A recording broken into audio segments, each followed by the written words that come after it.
Good evening, I'm Maciej Mikos and you're watching World Talks. American President Donald Trump wants to check whether Ukraine is committed to peace negotiations by putting a halt to all aid for the war-torn country. The decision, much welcomed in Moscow, has made European leaders organize an emergency meeting to face the new reality. And to talk about American-Ukrainian relations, we're joined by Kurt Volker, Distinguished Fellow at the Center for European Policy Analysis and former US Ambassador to NATO. Good evening. Good evening. Thanks for having me. Thank you for accepting our invitation. So after yesterday's address to the US Congress, do we know anything more about the American peace plan for Ukraine? Because I remember talking to you about 2 weeks ago, and you explicitly said there was no plan for Ukraine. Right. I would agree with that still. There's not a specific peace plan. I do think there are a few pillars that have emerged as to how Donald Trump is approaching things. I'd say there are 4 of them. There is getting a ceasefire. There is reciprocity, which is having Ukraine pay for American assistance so it's politically sustainable. There is deterrence, making sure that Putin doesn't attack again. And there's burden sharing, which is trying to make sure that European allies take on more of the burden and the U.S. less. So ceasefire, reciprocity, deterrence, burden sharing. That seems to be what is shaping up. And the blow-up we had recently with Zelenskyy was all about the reciprocity part. Trump wants to get that in place as a way whereby mining for minerals, there's a vehicle by which, in theory, the U.S. gets paid back.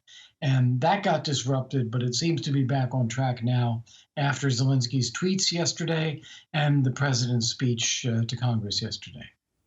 Right. Now I'd like us to analyze the words of the U.S. National Security Advisor, Mike Waltz, who said, quote, "We're already talking about confidence-building measures that we'll then take to the Russians and test that side."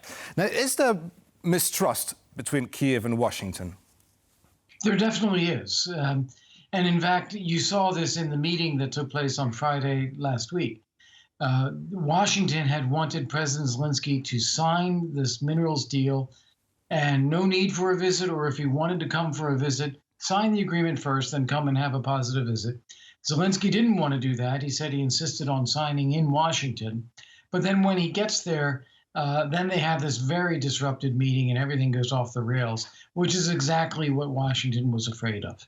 So there is this level of disconnect and distrust that exists. But frankly, getting this minerals deal signed and having lower level teams from both the U.S. and the Ukrainian governments working together on fleshing it out, figuring out how to implement it, that will actually be something that builds a lot of confidence between the two countries. Mm-hmm. Right, there's more from Mike Waltz. Quote, "I think if we can nail down these negotiations and move towards these negotiations and in fact put some confidence-building measures on the table, then the president will take a hard look at lifting this pause. And we have to know that both sides are sincerely negotiating towards a partial, then a permanent peace." Now, do you see Ukraine being insincere about ending the war with Russia? Well, you heard Donald Trump on Friday after his meeting with Zelenskyy, where he expressed doubt that Zelenskyy really does want peace because he's concerned that if the U.S. continues to provide weapons, Ukraine will continue to fight rather than saying now is the time for a ceasefire. So that's the concern that President Trump has and that National Security Advisor Waltz is reflecting. Now, to be clear, yes, Ukraine wants peace. There's no doubt that Ukraine wants peace. They're the party that is being attacked. At the same time, of course, it's not peace at any cost. Ukrainians want sovereignty, they want independence, they want to get their territory back. And the emphasis here is what I think needs to be adjusted.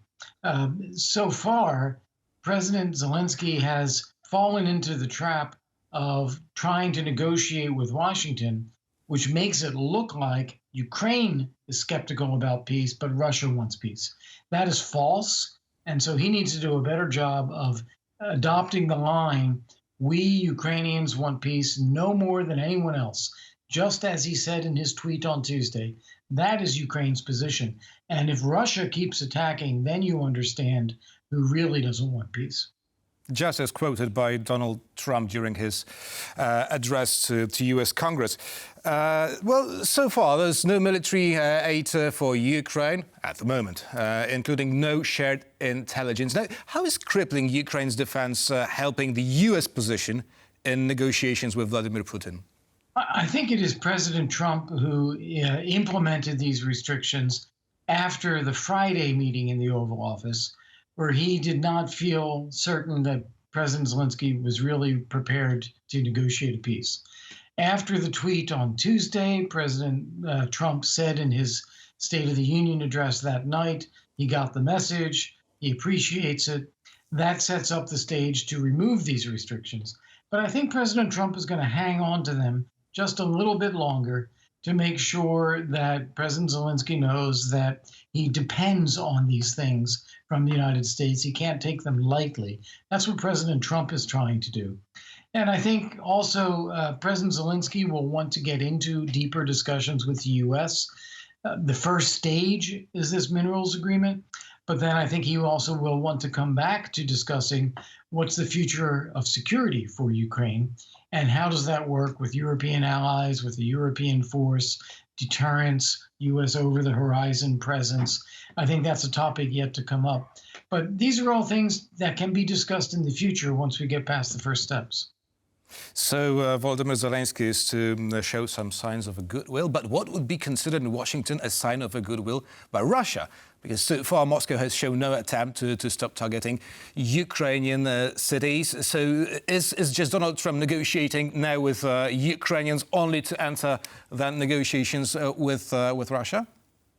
Well, I think that what President Zelenskyy has now done with this tweet on Tuesday and the coordination with the Trump administration, it is making sure that the U.S. and Ukraine are aligned so that it displays that Russia is actually the outlier. Russia is the one that is not making peace. And that's what Trump needs to then justify and start adopting a tougher position on Russia. But he wanted to get Ukraine in position first. Now, as you say, Russia is the one that continues to attack, that violates Ukraine's sovereignty, wants to take over Ukraine entirely. That is something I think Trump knows, which is why he is focused on getting Russia to a negotiating table. It's not that he is buying into Russia's position, which is what a lot of Trump's critics are saying. It's that he has to deal with that position as it is to get them to talk and get them to talk about ending the war and then see where you can go with that. So I think it's really all about the negotiation from Trump's perspective. Mm-hmm.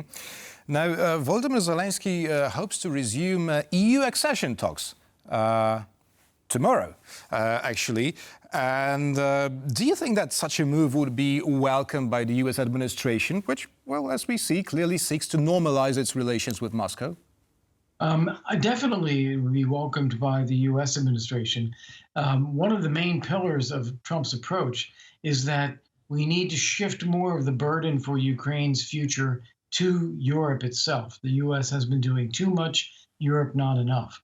So Europe actually stepping up and accelerating these EU accession talks, I think would be seen very favorably in Washington.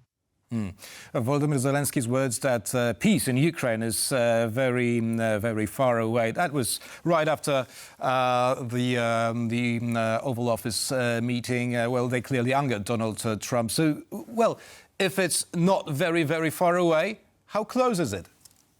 Well, what Zelenskyy said before that is that Ukraine wants peace, Russia doesn't, and that's why peace is very far away. He wasn't adopting a position that he doesn't want peace.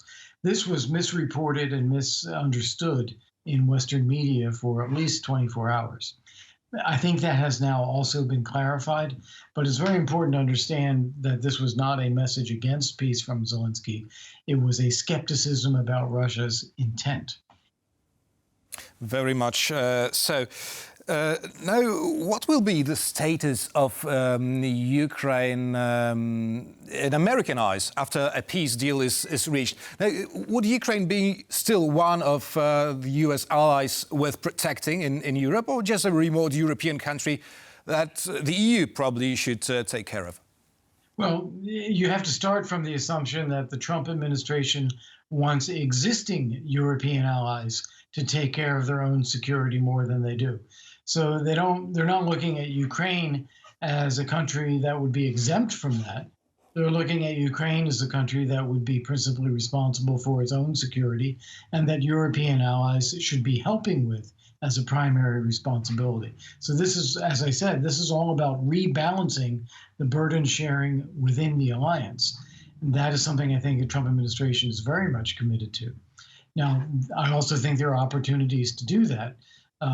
Ukraine will emerge from this conflict with the largest, best trained, best capable, most experienced military force among all of the European allies. They will have a high defense budget. They will be able to participate in defense procurement. And in many ways, they can also contribute to broader European security as a whole by being part of NATO's overall deterrence against Russia. So there's a lot that Ukraine brings to the table, which I think will start coming to the fore once there's a ceasefire and once people start talking about long-term security arrangements. Now, according to Volodymyr Zelenskyy, Andriy Yermak and Mike Waltz stay in touch. And do you think that after what happened in the Oval Office, Donald Trump is willing to meet Volodymyr Zelenskyy face-to-face anytime soon?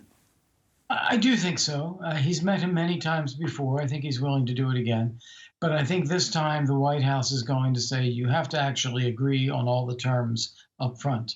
We don't want to be sandbagged in the Oval Office the way they felt that they were on Friday. So I think there'll be a tougher demand for upfront commitment. And then I do think that in-face and direct discussions between the two presidents can happen and probably should happen. Kurt Volker, Distinguished Fellow at the Center for European Policy Analysis and former US Ambassador to NATO, was our guest tonight. Thank you very much. My pleasure. Thank you. Thank you. And thank you for watching, and stay with us for more news and features here on TVP World.